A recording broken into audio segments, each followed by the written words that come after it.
Doa mohon kesembuhan oleh Santo Padre Pio. Dalam nama Bapa dan Putra dan Roh Kudus. Amin. Bapa di surga, aku berterima kasih kepadamu atas kasih-Mu.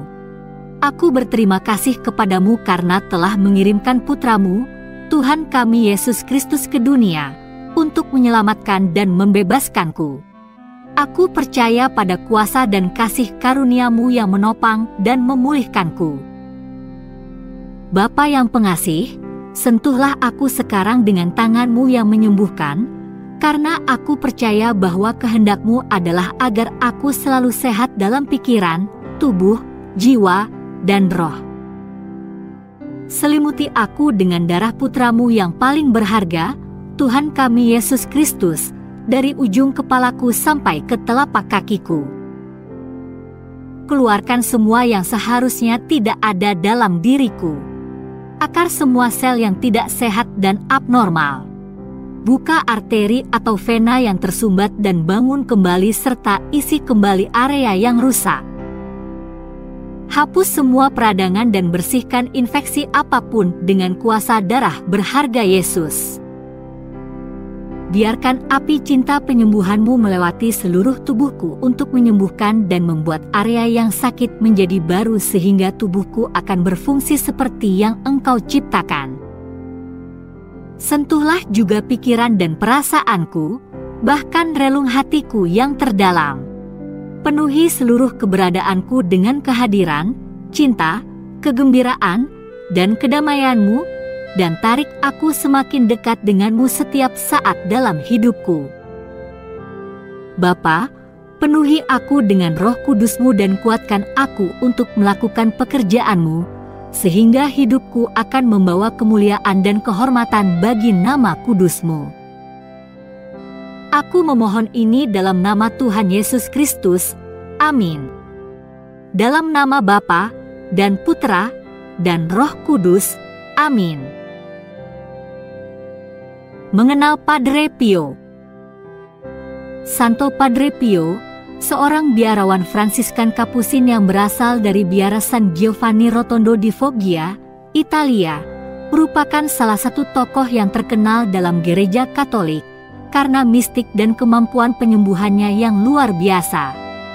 Hidupnya yang singkat dipenuhi dengan kejadian-kejadian ajaib dan anugerah rohani yang mengilhami banyak orang.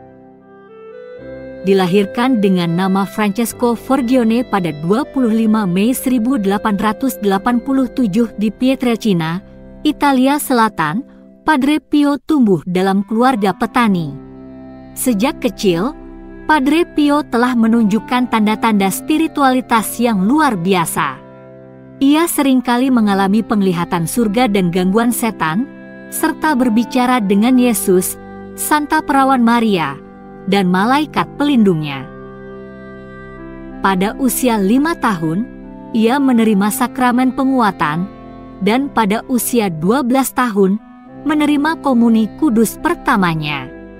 Kemudian, pada tanggal 6 Januari 1903 di usianya yang ke-16, Francesco masuk novisiat biarawan Kapusin di Morcone.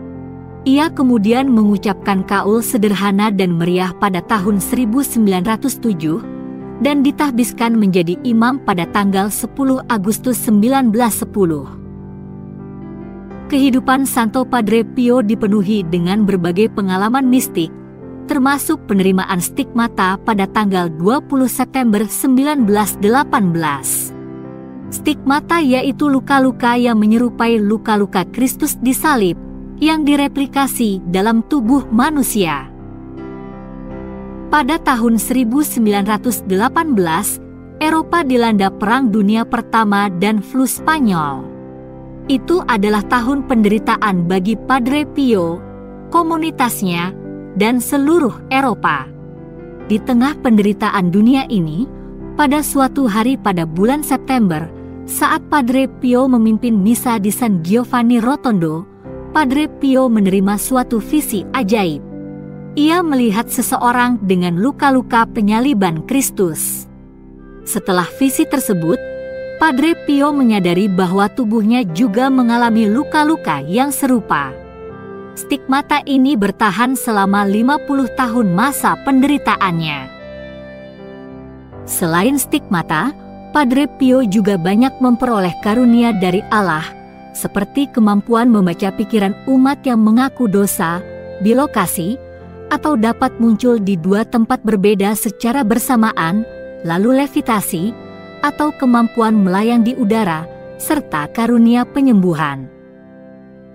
Selama masa imamatnya, Padre Pio merupakan seorang imam yang tekun dan rajin. Ia hanya tidur 2 jam sehari dan tidak pernah mengambil cuti selama 50 tahun masa imamatnya. Setiap hari, ia mempersembahkan misa kudus dan melayani sakramen pengakuan dosa. Padre Pio juga memiliki 2 inisiatif utama dalam hidupnya, yaitu mengarah ke atas kepada Tuhan melalui doa dan pelayanan di altar, serta mengarah ke samping kepada komunitas yang menderita, dengan mendirikan rumah sakit modern Casa Sollievo della Sofferenza, atau artinya rumah untuk meringankan penderitaan. Pada tahun 1956, rumah sakit ini masih melayani ribuan pasien setiap tahunnya. Pada tanggal 23 September 1968, dalam usia 81 tahun, Padre Pio berpulang ke rumah Bapa.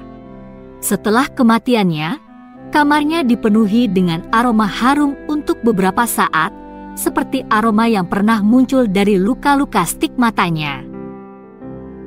Pada tahun 2002, Padre Pio dikanonisasi oleh Paus Yohanes Paulus II. Ia dikenal karena kesederhanaannya, kehusyukan dalam doa, dan pelayanannya kepada mereka yang menderita. Gereja Katolik merayakan pesta liturgisnya setiap tanggal 23 September. Paus Santo Yohanes Paulus II memberikan homili yang indah tentang kehidupan Padre Pio. Dalam homili tersebut, Paus Santo Yohanes Paulus II menerangi semangat rendah hati Padre Pio yang berakar dalam doa. Bahkan sepanjang hidupnya yang penuh penderitaan dan sakit, Padre Pio selalu berkata, "Berdoalah, berharaplah, dan jangan khawatir. Kekhawatiran itu tidak berguna. Allah Maha Penyayang akan selalu mendengarkan doamu." Santo Padre Pio adalah sosok yang menginspirasi banyak orang dengan kesetiaan dan cintanya kepada Tuhan, serta pengabdiannya kepada sesama. Anugerah-anugerah rohaninya yang luar biasa menjadi bukti nyata dari kuasa Tuhan dalam kehidupan seorang yang rendah hati dan saleh. Terima kasih telah menyaksikan video ini. Tuhan memberkati.